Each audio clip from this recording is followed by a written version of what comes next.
Bonjour à tous nos participants. Bienvenue Bonjour. sur ce nouveau webinaire Newstank RH avec notre partenaire Factorial, avec Améthyste Frésignac. Bonjour Améthyste. Bonjour Philippe. Bonjour à tout le monde. Nous allons passer 1 heure ensemble avec ce webinaire sur un sujet qui concerne maintenant désormais toutes les entreprises, le travail hybride, cette révolution de l'environnement de travail. Comment s'organiser en entreprise autour de ce nouveau mode d'organisation. Avec cette période post-Covid-19, la vulgarisation du télétravail a entraîné l'essor des environnements hybrides, que ce soit le travail à domicile ou directement sur le lieu de travail ou même dans un tiers-lieu. On parle souvent des espaces de coworking disponibles pour les salariés. Et cette nouvelle organisation est plutôt plébiscitée par les salariés. On a pris au hasard d'une étude, celle d'IWG qui gère les espaces de coworking Regus en France notamment, qui indique par exemple que 68% des salariés plébiscitent le travail hybride. Et on peut comprendre au regard des avantages perçus du côté des salariés. Mais par contre, ça se révèle différemment apprécié par les directions d'entreprise qui sont tentés de faire revenir les collaborateurs davantage sur leur lieu de travail, histoire de retrouver un peu l'esprit d'équipe au sein des organisations qui s'est un peu perdu avec la distance.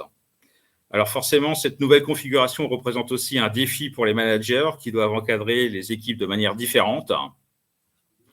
Je vais vous présenter les intervenants qui vont répondre à l'ensemble de vos questions et s'interroger sur l'évolution du travail hybride. Donc, nous avons Améthyste Frésignac, qui est conseillère RH chez Factorial. Et donc, j'ai l'honneur d'animer ce webinaire, Philippe Guerrier, rédacteur en chef de RH Matin. Et donc, avec Améthyste, nous allons décortiquer ces tendances, évoquer les leviers de succès pour optimiser les plannings de travail hybride et aborder les bonnes pratiques à mettre en œuvre. Je vous présente très rapidement les différentes séquences qui vont rythmer ce webinaire. Il y en a 5. On va commencer par un brief pour présenter les activités de Factorial. Nous aurons ensuite une partie sur la définition du travail hybride, qui est loin d'être fixée, mais on a quand même quelques fondamentaux qui apparaissent. Nous allons voir aussi avec Factorial les différents types de planning hybride. Et une dernière partie, un peu recommandation, pourquoi investir dans un outil RH. Et on vous donnera quelques clés pour le déploiement.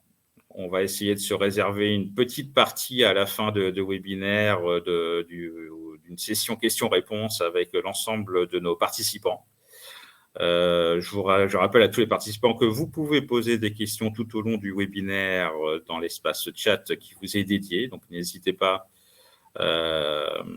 à commenter ou à demander des renseignements supplémentaires à travers cet espace.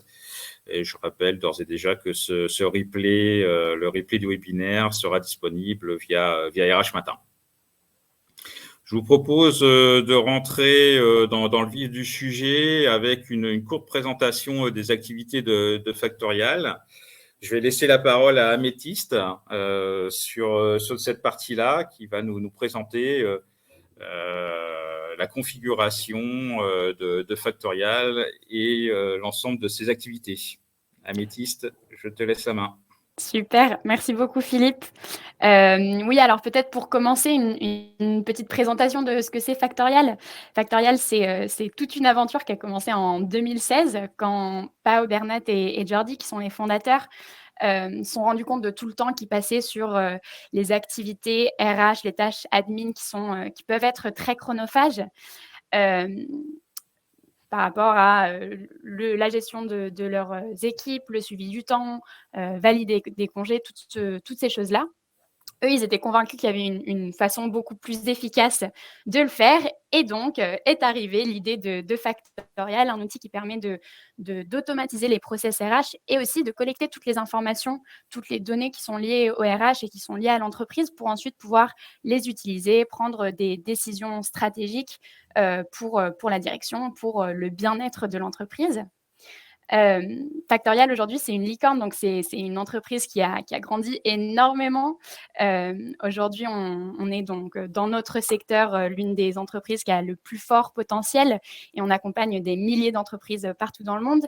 Et donc, on accompagne ces entreprises à la fois sur la partie donc, pour le management, pour la direction, pour qu'ils puissent prendre ces décisions, qu'ils puissent vraiment analyser où en sont leurs entreprises.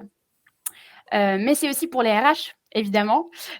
Pour les RH qui pourront se concentrer ou se reconcentrer peut-être sur cette partie humaine qui est évidemment au cœur des ressources humaines.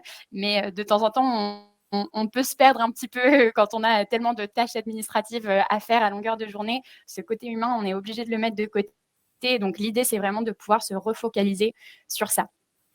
Alors, je vais redonner le nom des cofondateurs espagnols. Pau Ramon Revilla, vous me pardonnerez pour L'accent est parfait. l'accent espagnol. Bernat Ferraro et Jordi Romero, Oui, qui ont démarré, exactement. c'est ça, cette aventure en 2016, une start-up qui est devenue une licorne. C'est-à-dire que la valorisation de cette société a dépassé le milliard de dollars. Donc, ils ont déjà fait un beau parcours. Et du coup, ils ont maintenant une portée internationale. Ils sont notamment présents en France. Alors, Métis, c'est que vous pouvez nous préciser depuis quand Factorial est présent sur le marché français? Oui, alors Factorial est en France depuis 2018. Donc 2 ans après le lancement de Factorial, c'est en Espagne, c'est arrivé en France. C'est l'un des plus gros marchés pour Factorial. C'est là où on a une énorme partie de nos clients. Donc on est bien intégré en France. On est bien connu en tout cas. Et donc, du coup, vous avez une équipe basée à Lyon, c'est ça, si j'ai bien compris? Mhm. Avec une forte présence, une forte communauté de Français aussi à Barcelone, au siège social de Factorial. Ouais, le soleil de Barcelone donne beaucoup envie à beaucoup de Français et donc on est beaucoup de Français ici. Moi-même, donc je fais partie de ces Français qui veulent être à Barcelone et profiter du soleil, du beau temps, de la culture, mais de pouvoir continuer à travailler en français et puis avec des entreprises françaises, c'est aussi quelque chose qui est important pour nous, qu'on valorise beaucoup. Et on sait que les Français apprécient cette belle ville de Barcelone. En, Absolument. vous avez combien de clients en France?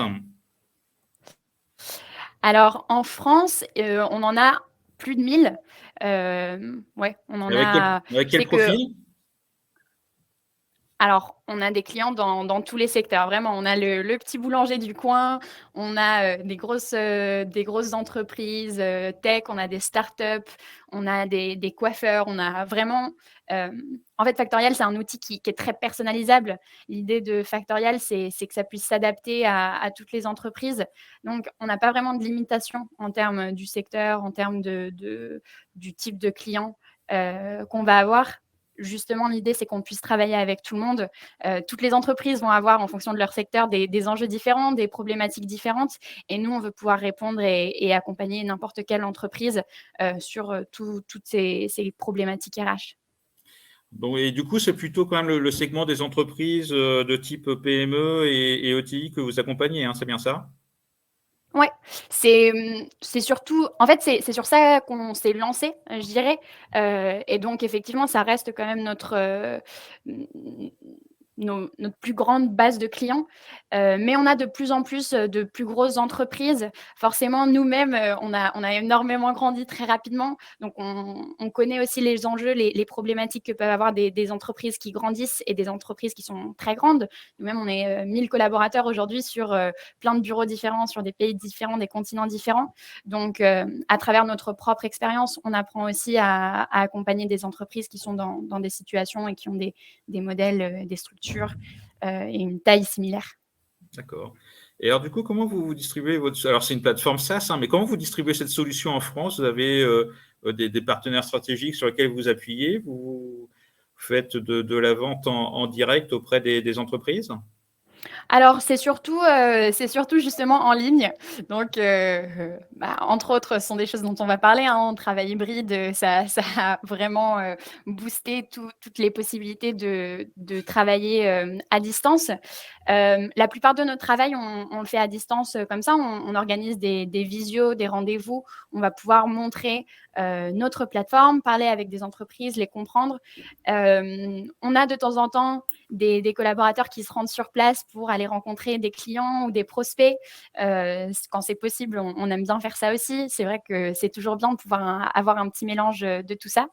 Effectivement, on a aussi des partenaires. On a pas mal d'entreprises qui sont basées en France, qui nous recommandent, avec lesquelles on peut travailler, notamment des cabinets comptables, toutes les entreprises qui vont gérer la paye. La paye, les RH, c'est main dans la main. Donc, on travaille avec beaucoup d'entreprises dans ce secteur-là aussi. On a pas mal de partenaires. Très bien, merci Améthyste pour cette présentation de Factorial. Je vous présente Factorial d'ailleurs, hein, parce qu'il y avait eu un débat juste avant de démarrer ce webinaire, on dit Factorial. Je vous propose d'aborder du coup la partie sur le travail hybride, définition et enjeu. Hein. Alors c'est vrai que cette définition de travail hybride, elle est un peu variable en fonction des organisations, peut-être en fonction des pays aussi, d'accord. Améthyste, comment vous définiriez cette dimension de travail hybride sous le prisme de Factorial ? Alors, je vais donner deux définitions, celle générale et celle aussi donc sous le prisme factorial. Le travail hybride, c'est une structure, c'est un mode de travail qui donne la flexibilité aux collaborateurs de pouvoir travailler à la fois d'un lieu physique qui est le bureau, donc sur place, mais aussi à distance, donc depuis leur maison en télétravail ou depuis un café, un coworking, etc. C'est quelque chose c'est une tendance depuis plusieurs années. On en parlait tout à l'heure. Je crois que vous aussi à RH Matin, même avant la pandémie, vous aviez déjà du travail à distance, du travail hybride. La pandémie, pour beaucoup d'entreprises, ça a été une obligation en fait de se mettre au télétravail pour pouvoir maintenir des activités. Donc des entreprises qui ne l'avaient pas fait avant ont dû s'y mettre, d'autres qui l'avaient déjà ont dû continuer de le faire. Et aujourd'hui, même après la pandémie, ça reste quelque chose qui est très populaire. Vous en avez parlé tout à l'heure, c'est populaire pour les collaborateurs qui aiment bien avoir cette flexibilité. De temps en temps, c'est un petit peu difficile de mettre ça en place. Mais ce qui est intéressant aussi, c'est que même pour la direction, je parle avec beaucoup de DAF dans le contexte de mon travail à Factorial, et c'est quelque chose qui les intéresse parce que ça permet aussi de faire énormément d'économies par rapport aux coûts qui sont liés aux bureaux, aux locaux. Donc ça a quand même des avantages pour tout le monde. Nous, à Factorial, on a des politiques un petit peu différentes en fonction des différentes équipes, mais le travail hybride, c'est quelque chose qu'on a en place. Moi, personnellement, c'est quelque chose que j'apprécie. Je peux m'organiser pour faire mon travail d'une façon qui me convient à moi, convient au reste de mon équipe, à mes managers, à la direction. C'est quelque chose que je trouve qui est très intéressant dans notre travail à Factorial, c'est que tout ce qu'on fait nous-mêmes, toutes les expériences qu'on a et toute l'utilisation qu'on a de notre outil Factorial, ça nous permet aussi de mieux interagir et de mieux comprendre d'autres entreprises, de comprendre leurs besoins, parce qu'on se base sur des vrais besoins que nous-mêmes on a, que ce soit pour le travail hybride ou pour plein d'autres choses, pour ensuite pouvoir mieux accompagner nos clients. Alors effectivement, il y a une espèce d'institutionnalisation, j'allais dire, du terme hybride. Hein. Nous, par exemple, en France, c'est arrivé dans la nouvelle édition du dictionnaire Le Robert 2023, hein, où ça y est, on a une définition de cette dimension d'hybride dans un cadre RH naturellement.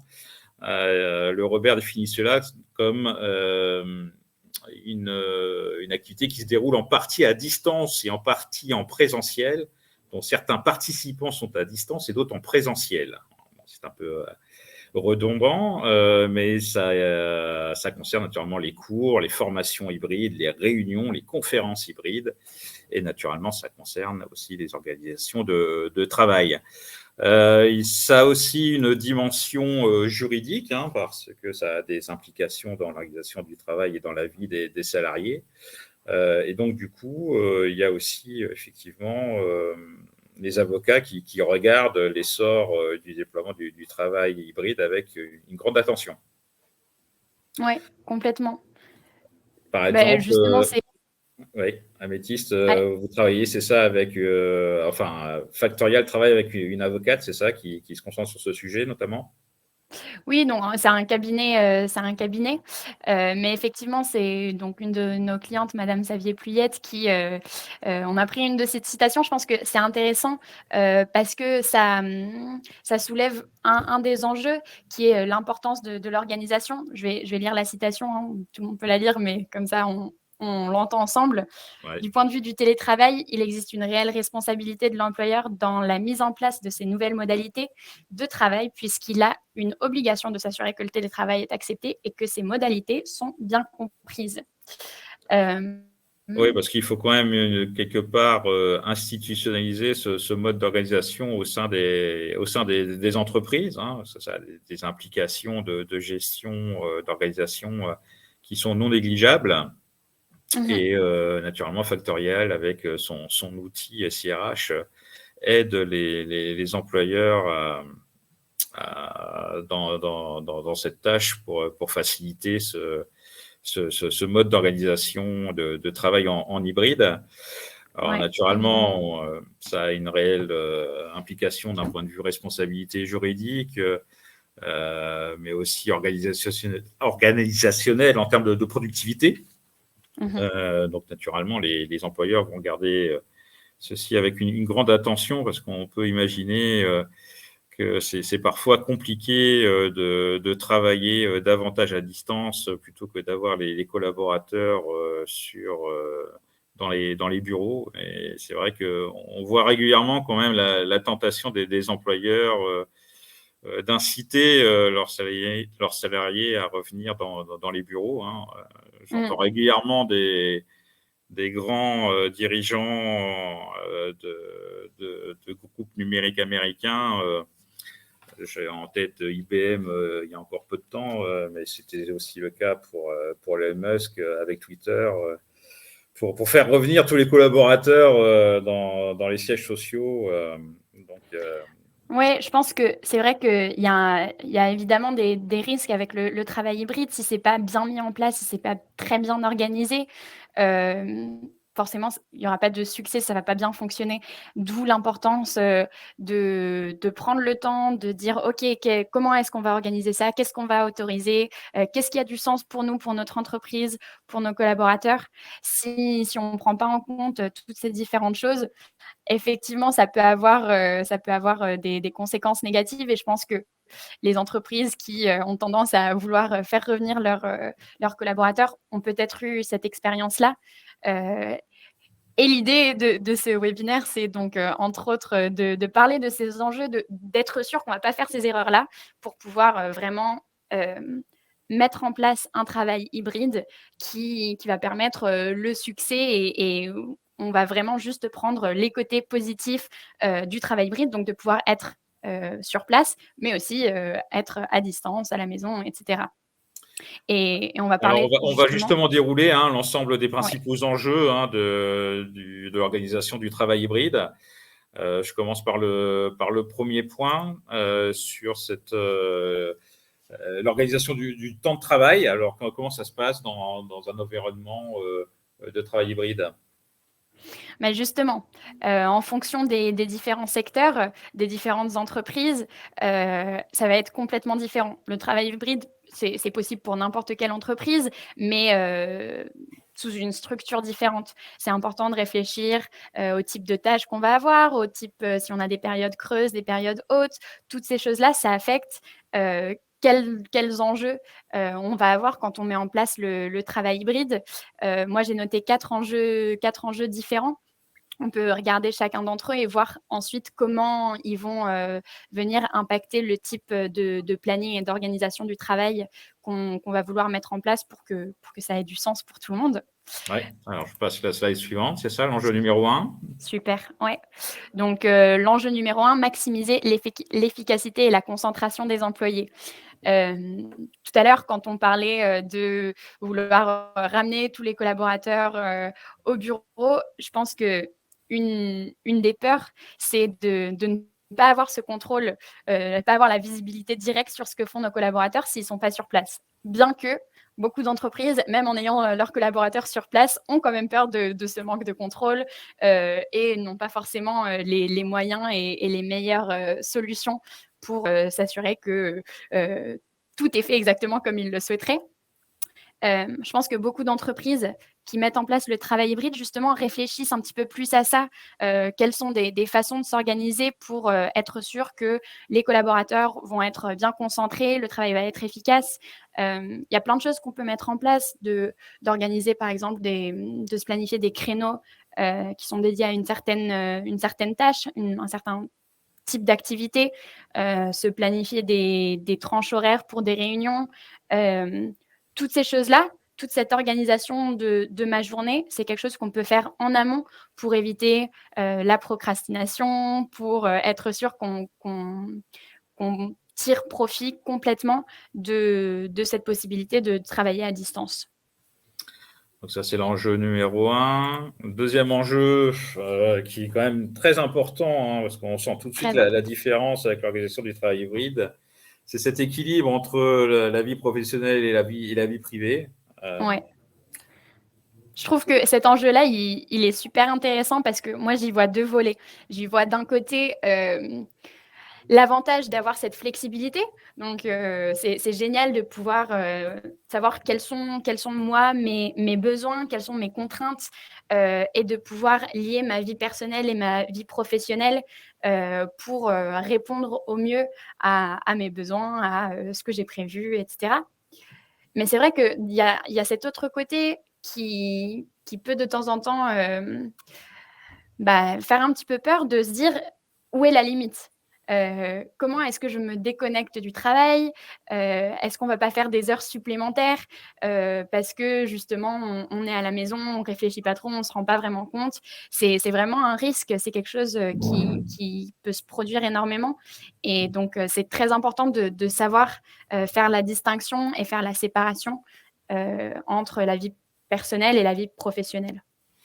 Oui, parce que c'est vrai que la tentation est grande quand même de faire déborder les heures de travail, parce que naturellement, on gagne du temps par rapport au rythme traditionnel, notamment si on supprime les temps de transport. Je parle en tant que francilien de mon côté, en tout cas, donc je vois bien effectivement les effets.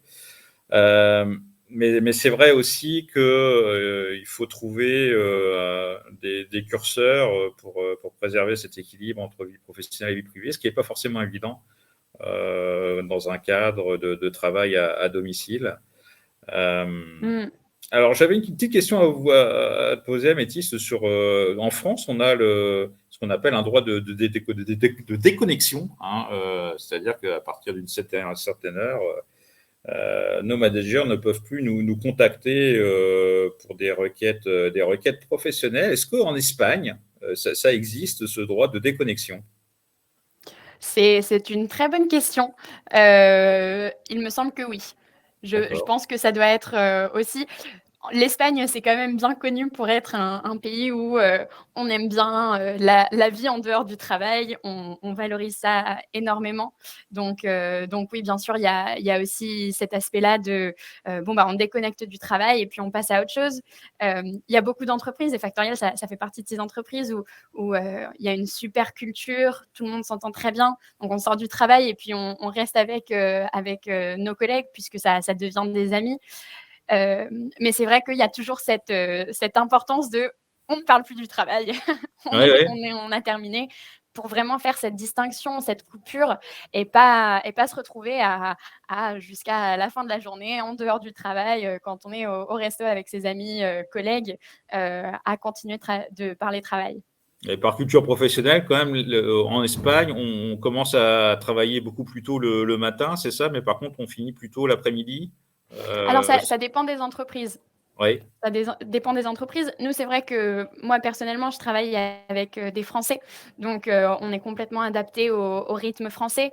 Donc on va avoir, des heures similaires, 9-18, pour pouvoir, communiquer, avoir des réunions en même temps. Donc nous, on est quand même bien adaptés, au rythme français. Mmh. Alors l'autre enjeu, c'est le numéro 3. Comment est-ce qu'on favorise la coordination et la collaboration au sein des équipes? Ouais, donc ça, c'est aussi un enjeu important parce qu'évidemment, quand on est à distance, on peut pas juste, aller voir quelqu'un, organiser un rendez-vous. Ça, il y a vraiment l'importance de planifier des temps de réunion, des temps de disponibilité pour, être à disposition si quelqu'un a besoin de nous poser des questions. Tout ça, c'est des choses qu'il faut mettre en place, auxquelles il faut réfléchir, pour être sûr qu'il y a cette possibilité, il y a pas de blocage, il y a pas de, il y a rien qui va empêcher une, communication fluide et la collaboration. Il y a plein d'outils qui permettent de faire ça, que ce soit, des outils de gestion de projet, des outils de gestion, du un calendrier tout simplement. Mmh. Plein de choses comme ça qui vont permettre, d'être sûr qu'on peut bien, collaborer même si on est à distance. Et donc du coup, on va passer à l'enjeu numéro 4, qui est important, hein, dans cette période post-Covid-19, maintenir la Mmh. cohésion et l'esprit d'équipe. Ouais. Super enjeu aussi, maintenir la cohésion et l'esprit d'équipe. Moi, ce que j'ai trouvé dans presque, la plupart des entreprises avec lesquelles j'ai travaillé, c'est que, à l'inverse de ce qu'on pourrait penser, beaucoup des entreprises qui favorisent le travail hybride, qui favorisent le télétravail, sont des entreprises qui, vont énormément réfléchir au bien-être de leurs collaborateurs, notamment et c'est pour ça qu'ils vont mettre en place du travail hybride. Mais du coup, ça veut aussi dire qu'ils réfléchissent beaucoup à la cohésion et l'esprit d'équipe, d'avoir une bonne culture, d'entreprise et donc ils vont se pencher sur ça. Comment l'organiser? Comment faire en sorte que, même si on n'est pas ensemble tous les jours, même si on ne se voit pas tous les jours, on va vraiment trouver des moments, qualitatifs pour se retrouver donc, avec, des réunions régulières, avec, des événements qui peuvent être en ligne, des événements qui peuvent être, au moment où on est au bureau aussi. Nous, je sais que donc Factorial, on est non seulement en travail, hybride, mais on est aussi sur, plein d'endroits différents et on a une réunion une fois par semaine, tous les vendredis après-midi, pour se caler sur, les différents créneaux horaires, où toute l'entreprise se retrouve et on parle des nouveautés de la semaine, toutes les nouvelles personnes se présentent. C'est quelque chose qui permet de garder cet esprit d'équipe et c'est toujours un bon moment où on revoit tout le monde, les personnes qui sont, à l'autre bout du monde avec qui on travaille, mais qu'on connaît pas forcément en personne. On peut les voir, de cette façon-là aussi. Voilà, et c'est effectivement l'un des principaux enjeux du travail hybride, hein, maintenir cette Mmh. dynamique de groupe, en étant à distance et en travaillant au niveau international. C'est un très beau, sujet et étude de cas pour les DRH, heu, Complètement. pour l'esprit des équipes naturellement, et c'est naturellement un gain de productivité, lorsque toutes les équipes et tous les membres se connaissent. Mmh. Merci Améthyste pour ces éléments. On va passer à la prochaine séquence, prévue, dans ce webinaire. Comment organiser un planning, pardon, de travail hybride. Mmh. Là, du coup, on va commencer à rentrer dans le cœur, de l'outil, Factorial. Quels sont les enjeux de planning, dans cette organisation de travail hybride? Ouais, donc en fait, tous les enjeux dont on a parlé là, ils vont toujours se retrouver dans le travail hybride qu'on va mettre en place. Mais en fonction, encore une fois, en fonction de l'entreprise, en fonction du secteur, en fonction de l'activité, ces enjeux vont peut-être avoir une importance différente et du coup vont affecter le type de planning, qu'on va vouloir mettre en place. Il y a plusieurs types de planning différents et c'est important d'y réfléchir, de se dire: «OK, qu'est-ce qui a du sens pour notre entreprise? Ce type de planning hybride-là, ça n'a aucun sens, ça va pas nous aider, ça va juste rendre notre travail, plus compliqué». Alors que celui-ci, ça va vraiment nous permettre, d'être plus efficaces, plus productifs. Hem Donc, les différents types de planning hybride, là, on a fait la liste. Je vais tourner. On va commencer par la rotation fixe. Donc, une rotation fixe, en fait, c'est la mise en place d'un calendrier régulier. On va avoir certains jours à distance, certains jours présentiels. Donc, par exemple, on pourrait avoir toute l'entreprise est au bureau le lundi, mercredi et vendredi, et le mardi et le jeudi, on est en télétravail, que ce soit de la maison, d'un coworking, etc. Ça, c'est un premier exemple. On va avoir les semaines alternées. On a beaucoup d'entreprises qui font ça aussi. On va dire, on va avoir plusieurs groupes au sein de l'entreprise et on peut avoir, par exemple, une semaine A, un groupe qui va travailler au bureau et l'autre groupe qui va travailler en distanciel. Et ensuite, la semaine B, on va alterner, ça va s'inverser. Comme ça, on travaille une semaine sur 2 au bureau ou à distance en fonction du groupe dans lequel on est. Et là, du coup, ça devient beaucoup plus complexe pour les office managers et pour les DRH, parce que là, ça demande quand même un certain temps de réflexion pour savoir comment optimiser l'organisation du temps de travail en configuration hybride. Mmh. Et évidemment, c'est pas forcément une solution qui est adaptée à toutes les entreprises. C'est une solution qui, pour certaines entreprises peut avoir énormément de sens, ou même peut-être que dans une entreprise, il y a une équipe pour laquelle ça va avoir énormément de sens et pour d'autres équipes, non. Donc cette équipe-là peut avoir ce planning-là de travail hybride, alors qu'une autre équipe va avoir, un type différent de planning hybride. Encore une fois, ça demande de l'organisation, de la préparation, mais tout ça, c'est faisable et c'est quelque chose que d'ailleurs on a en place aussi à Factorial. Alors, ça nécessite effectivement au préalable une phase d'audit. On va voir quels sont les principaux points qu'il faut regarder pour bien configurer son organisation de travail en mode hybride. Mmh. Premier point, sur ce volet, comprendre les besoins de l'entreprise, c'est important. C'est très, très, très important effectivement. Hem, il faut comprendre quelles sont les priorités de l'entreprise, quelles sont les exigences, qu'est-ce qu'on va devoir prendre en compte. Ça, c'est quelque chose qui, en général, va se faire plutôt du côté du management, de se poser, de réfléchir à, où est-ce qu'on veut aller? Quels sont nos objectifs? Comment est-ce qu'on va les atteindre? Et du coup, quels sont nos besoins? Et ensuite, à partir de ces besoins-là, pouvoir définir est-ce que ce besoin, on peut y répondre à distance ou est-ce qu'on est obligé d'être présent pour pouvoir y arriver? Est-ce que c'est une des missions de Factorial, cette dimension d'audit avant de déployer l'outil en interne? Alors, de déployer Factorial en Oui, interne? c'est ça. Oui, au sein des entreprises, est-ce que vous faites une phase d'audit avant le déploiement ou vous laissez le soin aux entreprises de faire leur propre audit au départ, en Oui. amont? Alors, aujourd'hui, toutes les entreprises ont besoin d'un SIRH. En parlant à beaucoup de RH, beaucoup d'entreprises différentes, dans des secteurs différents, des entreprises de tailles différentes, que ce soit 3 collaborateurs à 500 collaborateurs. Le SIRH, c'est vraiment quelque chose qui permet de non seulement de faciliter, de simplifier, de rapidifier tout le travail, mais justement ensuite d'avoir, des données qui peuvent être utilisées pour prendre des décisions pour l'entreprise. Donc, selon moi, il y a même pas cette besoin, il y a même pas il y a pas ce besoin, cette question d'audit parce que de toute façon, on le sait, d'ores et déjà, toutes les entreprises ont besoin d'un accompagnement sur le suivi des RH avec un SIRH et puis c'est la digitalisation. L'ère de la digitalisation est là aujourd'hui, c'est juste une question de temps, toutes les entreprises vont s'y mettre.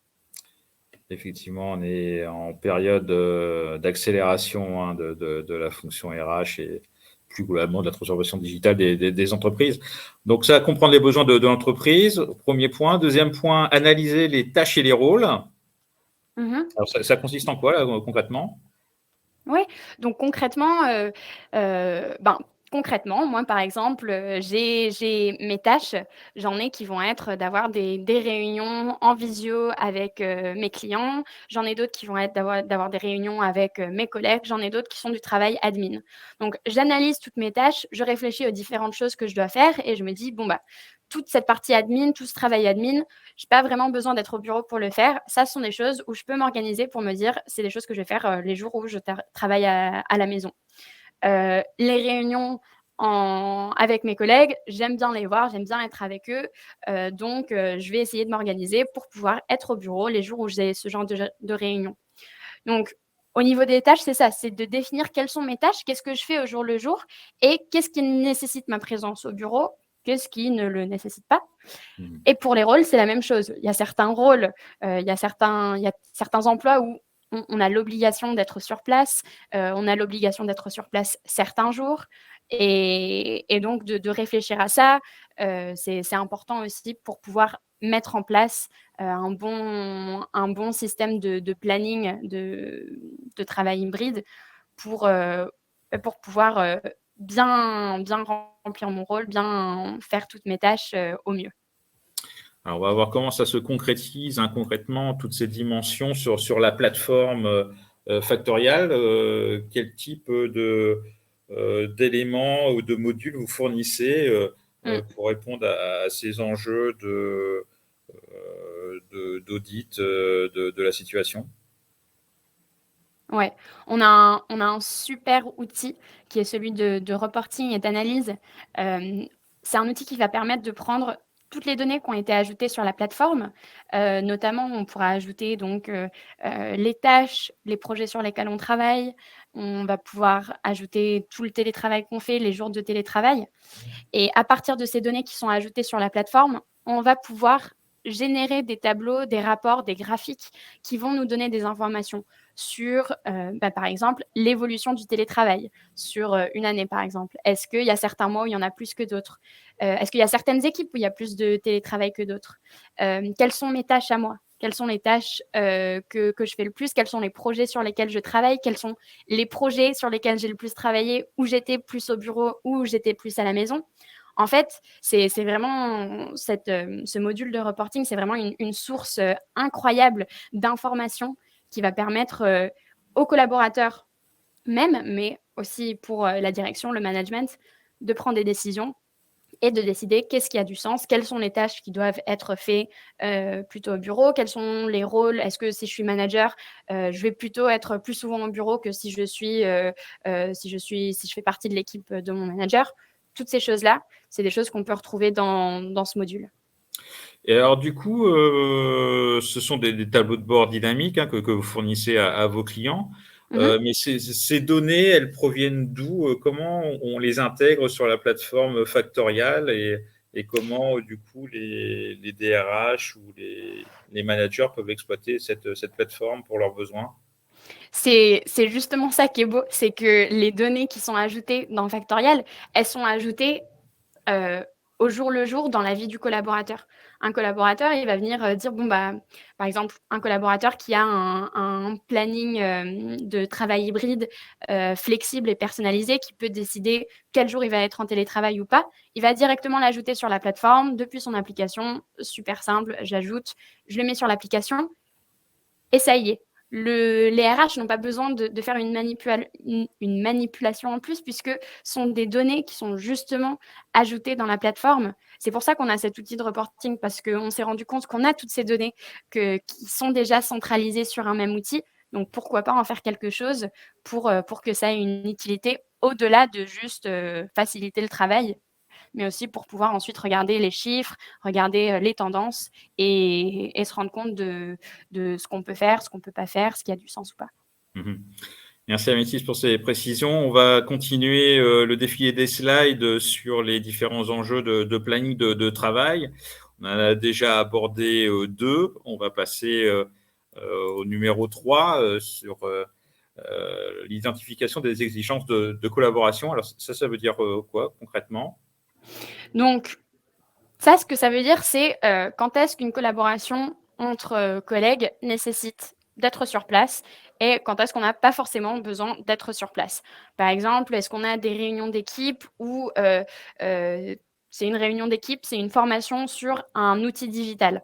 Donc là, on n'a pas forcément besoin d'être sur place parce que de toute façon, on va tous être là à regarder notre ordinateur, regarder un même écran. Ça, c'est quelque chose où, par exemple, on pourrait être à distance. Est-ce qu'il y a d'autres types de collaboration où on va faire du brainstorming, par exemple? Et ça va être plus interactif. Il y a plus un besoin d'être ensemble, d'écrire quelque chose sur un tableau, que tout le monde puisse le voir. Cet aspect plus physique, d'avoir un tableau, d'être ensemble, de pouvoir parler directement. C'est un autre type de collaboration. Et justement, de voir ces différences-là et de dire, bon, bah, ça, je peux être à la maison, ça, je vais plutôt être au bureau. Donc, c'est vraiment une analyse du type de travail qu'on fait en équipe.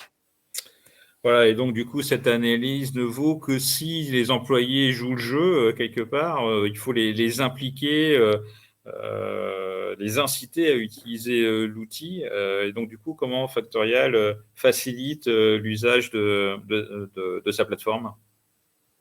Ouais, donc oui, effectivement, pour que ça fonctionne, il faut que les collaborateurs soient impliqués. Ça, c'est quelque chose qui peut se faire en posant la question aux collaborateurs, en leur demandant pendant un entretien. Hem, Nous, à Factorial, notre façon de le faire et ce qu'on recommande à nos clients, parce qu'on le fait chez nous, ça fonctionne extrêmement bien, c'est d'utiliser notre module de sondage. Donc, on peut utiliser les sondages sur la plateforme et on peut aussi utiliser donc les entretiens, sur la plateforme pour poser des questions, pour dire bon bah sur une échelle de 0 à 10, comment est-ce que vous appréciez votre type de travail hybride? Sur une échelle de 0 à 10, qu'est-ce que vous pensez de travailler à la maison un jour de plus que ce que vous ne le faites actuellement? On peut avoir plein de types de questions différentes, que ce soit de 0 à 10, que ce soit un vrai-faux, que ce soit une réponse choix multiple, etc. Et d'utiliser ces sondages-là pour que les collaborateurs puissent vous donner des réponses et non seulement vous donner les réponses, mais encore une fois, qu'ensuite vous les ayez centralisées au même endroit et vous puissiez en faire quelque chose et dire, OK, toute cette équipe-là a donné la même réponse et cette autre équipe a donné une réponse complètement différente.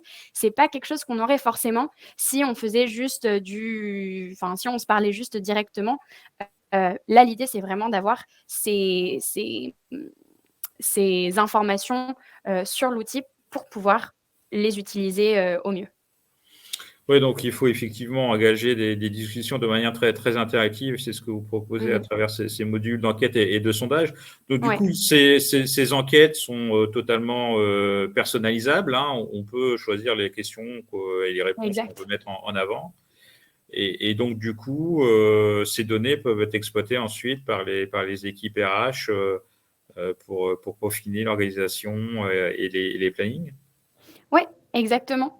Exactement, c'est ça l'idée, c'est de poser les questions aux collaborateurs sur toutes les choses qu'on souhaite mettre en place, pour savoir avoir leur avis, pour savoir ce qu'ils en pensent. Hem et effectivement, c'est complètement personnalisable, donc on peut ajouter les questions qu'on veut, le nombre de questions qu'on veut avec le type de réponse qu'on veut. Ça peut être anonymisé aussi, donc s'il y a certaines questions qui sont un petit peu plus discrètes, qui sont un petit peu plus personnelles. On n'est pas obligé de toujours savoir qui a dit quoi. L'important, de temps en temps, c'est juste de savoir dans l'ensemble euh, comment se sentent les collaborateurs, qu'est-ce qu'ils pensent, sans forcément savoir qui exactement le pense. Qui est derrière. L'important, c'est de dégager les principales tendances, du coup, C'est ça. ce qui permet de faciliter les prises de décision derrière. Donc, il y a effectivement une possibilité à travers votre plateforme Factorial d'anonymiser les données collectées, hein. Mhm, exactement. D'accord. Sur les autres enjeux de planning de travail, donc là, on a été arrivé à la quatrième, on arrive à la cinquième sur la définition des plages horaires flexibles.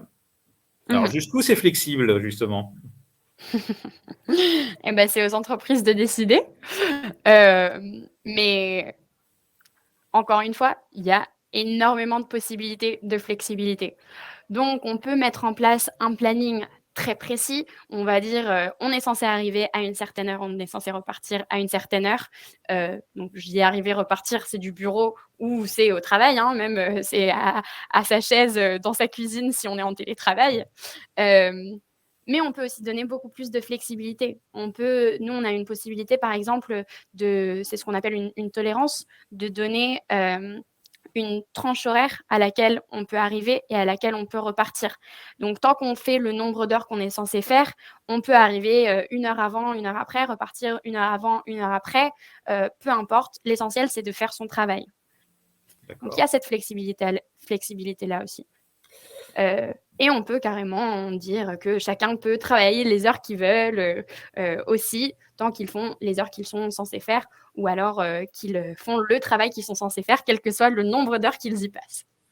Alors ça, effectivement, c'est la configuration idéale où on peut choisir ces modes de télétravail. Donc, on va arriver sur la partie gestion des plannings.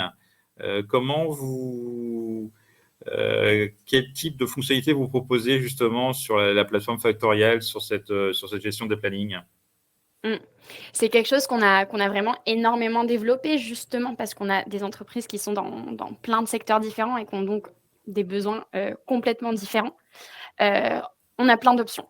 On a l'option très figée de dire qu'on a des heures précises de début de travail et de fin de travail. Ça peut changer d'un jour à l'autre, ça peut changer par collaborateur, mais pour chacun, ça va être très précis. C'est ce qu'on appelle donc spécifiquement les plannings. On a aussi les horaires de travail, où on va dire qu'on a la possibilité d'arriver à l'heure qu'on veut, repartir à l'heure qu'on veut. Il faut juste travailler un certain nombre d'heures. Et donc là, chaque collaborateur qui a ce mode de travail-là, ce mode de planning-là, il va juste voir les heures qu'il est censé travailler par jour sans avoir une plage horaire spécifique. Et ensuite, on a simplement les heures contractuelles où on va pouvoir dire, bon, bah, sur une année, on est censé travailler X nombre d'heures, ou sur un mois ou sur une semaine, on est censé travailler X nombre d'heures. Mais à chacun a la liberté de décider comment il va s'organiser. Donc, nous, on a défini un petit peu ces 3 types d'organisation-là, puisque c'est ce qu'on a le plus retrouvé. Mais même au sein de ces 3 modules-là, il y a encore plus de personnalisation, il y a encore plus de flexibilité qui est possible. Je pourrais en parler pendant des heures, mais vous avez un petit peu compris, je pense. C'est vraiment personnalisable en fonction des besoins, en fonction de la flexibilité qu'on veut donner ou pas. Ouais, et alors du coup, qui gère ces plannings finalement dans la flexibilité? Parce que j'imagine que parfois il peut y avoir des frictions entre les managers et les employés dans cette gestion du planning. Est-ce qu'on peut, comment on facilite finalement le consensus sur les plannings à travers Factorial? Oui, alors effectivement, bah, ça déjà, c'est une conversation à avoir avec ses employés, d'être sûr qu'on est sur la même longueur d'onde, que les plannings qu'on va leur proposer vont leur convenir ou pas. Les collaborateurs, eux aussi, ils peuvent faire des demandes. Ils peuvent demander d'avoir certains jours de repos. Ils peuvent ajouter leurs propres congés eux-mêmes s'ils ont besoin pour pouvoir planifier et déjà désigner à leur manager quels sont les jours où ils vont pouvoir travailler, les jours où ils ne vont pas pouvoir travailler, les jours où ils vont être sur place, les jours où ils ne vont pas l'être. Mais je pense que la réponse à cette question, c'est surtout que c'est de la communication. Il faut de la communication entre le manager et son employé. Évidemment, si le manager met en place un planning qui ne convient pas du tout à l'employé, c'est un souci qui est plus profond, entre guillemets, auquel faut répondre rapidement pour ne pas avoir de problèmes, de malentendus et de frictions. La communication du coup entre le management et les employés est vraiment cruciale pour cette question de gestion des plannings. Amétis, je vous propose un peu d'avancer dans Allons-y. la présentation des enjeux de planning. Mmh. Alors, ce point-là est naturellement très important pour les entreprises en termes de coordination et d'efficacité de l'organisation. Mmh. Planifier les jours de présence sur site. Alors là, du coup, aussi, c'est le recours à la plateforme Factorial est nécessaire. Oui, et encore une fois, ça va vraiment dépendre des entreprises. Donc, il y a certaines entreprises où c'est les managers qui vont décider quels sont les jours de télétravail, quels sont les jours de travail sur place. Il y a d'autres entreprises où on va dire, bon, bah, chaque collaborateur peut décider le jour où il veut travailler en télétravail. Quelle que soit la méthode de fonctionnement, ce qui est important, c'est d'être au courant. C'est de savoir est-ce que ce collaborateur est sur place ou pas. Et pour ça, nous, on a un calendrier. On va voir tout le télétravail des collaborateurs. Ça, c'est quelque chose que les managers vont pouvoir avoir pour leurs équipes, mais aussi on peut le voir entre collègues. Voilà, donc du coup, voilà, j'avais raté le slide, mais c'est cette dimension de gestion du télétravail que vous souhaitiez mettre en avant. Exactement. Donc c'est un super calendrier. On a le calendrier personnel, on a aussi un calendrier d'équipe, on peut avoir un calendrier d'entreprise. On peut vraiment filtrer, que ce soit par équipe, par entité légale, par type de poste, etc. On va pouvoir filtrer pour savoir qui est en télétravail ou pas. Et par exemple, moi, je sais de temps en temps, si j'ai une question à poser à quelqu'un, que je sais normalement ils sont dans le bureau, je vais quand même vérifier s'ils sont en télétravail ou pas. Comme ça, je sais que j'ai pas besoin d'aller me lever et d'aller à leur bureau. Si je vois qu'ils sont en télétravail, je leur enverrai juste un petit message, c'est plus rapide. Donc là, oui, on a vraiment affaire à un cockpit de supervision pour la gestion du télétravail, hein. C'est bien ça, hein. C'est ça, exactement. D'accord. Je vous propose d'avancer à Mathilde sur la présentation, parce qu'il nous reste 10 minutes de webinaire. Le temps passe décidément très, très, très vite. Très vite. Suite des enjeux de planning, donc du coup, on arrive à la 7e règle, établir des politiques et des lignes directrices claires. Alors, du coup, là aussi, ça demande quand même un peu de discussion au sein des organisations, du coup, là. Complètement. Je pense que c'est comme n'importe quoi. Si on met en place quelque chose, il faut que ce soit clair, au niveau du management pour qu'ensuite les informations qui vont être données aux collaborateurs sont aussi très claires et très précises pour qu'il y ait aucun espace pour des malentendus, pour des quiproquos de: «Ah mais moi je pensais qu'aujourd'hui je pouvais télétravailler, mais non tu peux pas télétravailler, on a une réunion super importante», je ne sais quoi. C'est super important d'avoir quelque chose de très clair et très précis. C'est ça qui va ensuite permettre d'avoir plus de flexibilité. C'est souvent comme ça. C'est dans une structure qui est bien organisée qu'ensuite on a plus de possibilités, plus de liberté, puisqu'on sait exactement ce qu'on a le droit de faire, ce qu'on n'a pas le droit de faire, et on travaille beaucoup mieux de cette façon-là. Et du coup, on va arriver au point 8 qui synthétise quand même quelque part l'ensemble des principaux enjeux de planning que nous avons exposés auparavant. C'est le fait d'utiliser des outils de gestion de temps et de communication. Ouais. On en a déjà largement parlé auparavant. Améthyste, Exactement. je propose de passer à la section numéro 4 parce que le temps va nous échapper et c'est Oui. un morceau important. Alors, il y a une dimension de communication interne. Là, du coup, ça fait partie de la partie des modules de communication C'est ça. réservés au sein des organisations. On peut voir Voilà. Pour la des communication. événements sympathiques comme le tournoi de football qui est rassembleur, ça je n'en doute pas, y compris en Espagne. Oui. Mais en tout cas, voilà, ces modules existent aussi au sein de la plateforme Factorial, hein, c'est bien ça? C'est ça. L'idée, c'est la communication à la fois professionnelle, mais aussi un petit peu plus informelle, d'avoir un endroit où on sait qu'on peut partager des informations, on sait qu'elles vont être vues, et si on cherche des informations, on sait qu'on va pouvoir les retrouver ici. Je travaille avec plein d'entreprises qui ont 25 groupes WhatsApp pour la gestion des congés, la gestion des événements, la gestion je ne sais quoi. L'idée, c'est encore une fois de centraliser, faciliter le travail pour tout le monde. C'est plus simple, c'est plus rapide, on préfère. Bien sûr. On va arriver à la phase, à la 4e séquence de ce webinaire. Pourquoi investir dans un outil RH? Alors là, du coup, on a tout synthétisé en un slide, donc ça va nous faciliter la tâche pour la fin du webinaire. On a résumé plusieurs points sur le rôle d'un outil RH digital. Je vous propose de les commenter en direct sur les différents éléments.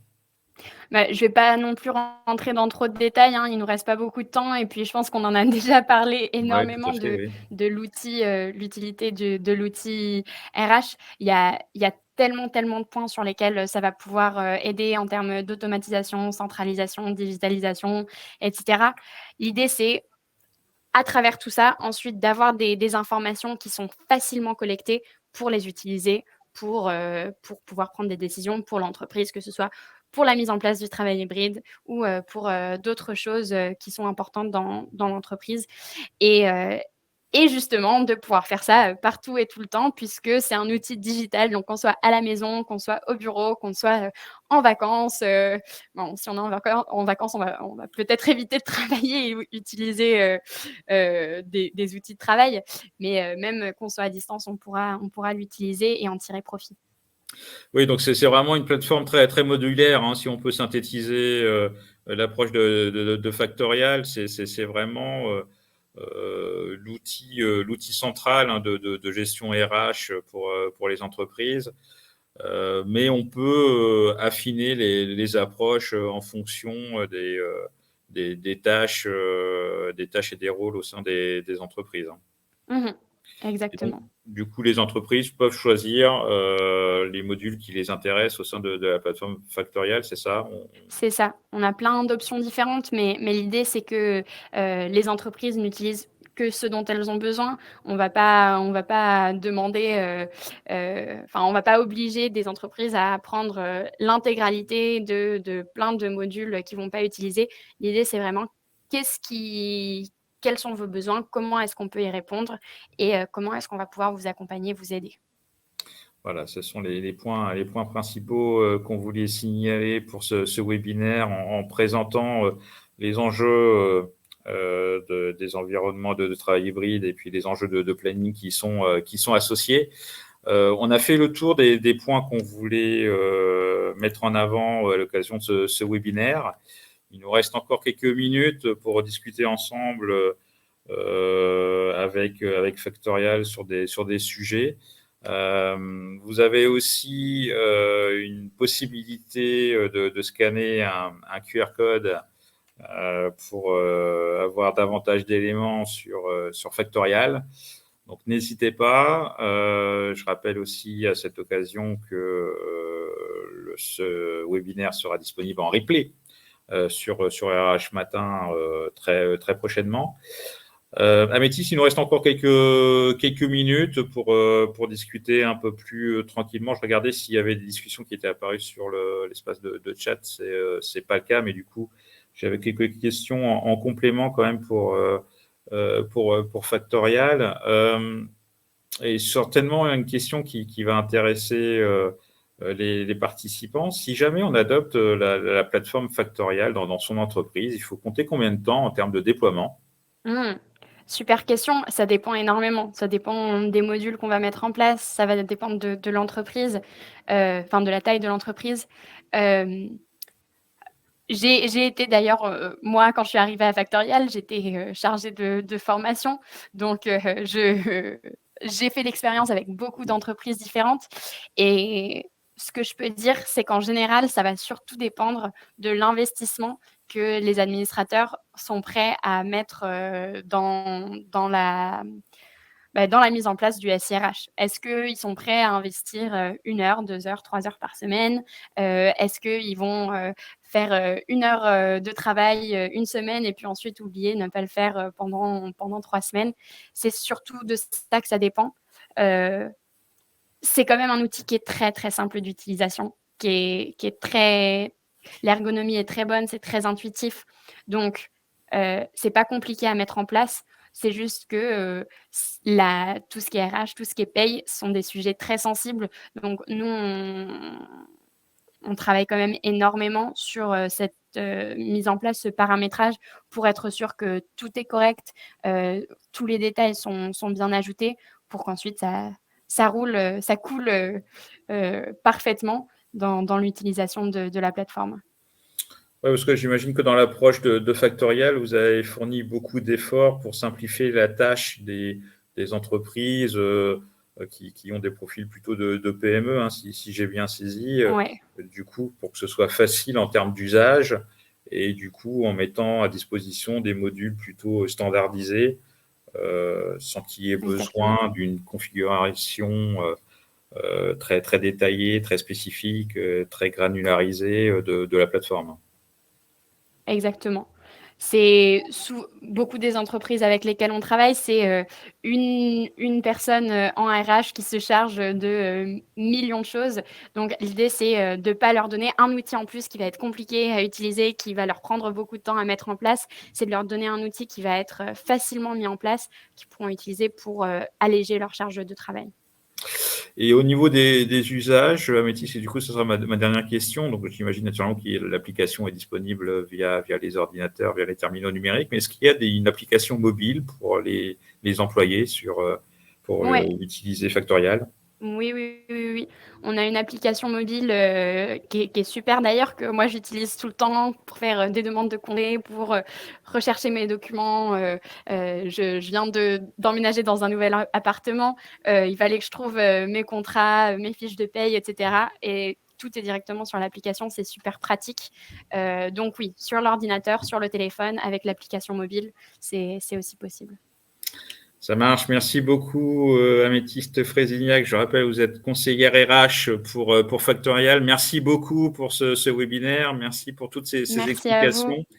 Je rappelle que la présentation est disponible. Si vous nous laissez votre adresse email, nous serons ravis de vous la transmettre. N'hésitez pas à scanner non plus ce QR code pour poser d'autres questions directement à Factorial. Je rappelle également que ce webinaire sera disponible via RH Matin très, très prochainement pour consulter le replay de manière sereine. Améthyste, merci beaucoup pour votre contribution à ce webinaire. Bonne Avec plaisir. continuation à Factorial en France. Merci. Merci beaucoup, Philippe. Ça a été Et un plaisir. merci Améthyste, et rendez-vous à nos participants pour des prochains webinaires sur News Tank RH et sur RH Matin. Merci beaucoup à Génial. tous. Bonne journée. Merci. Au revoir.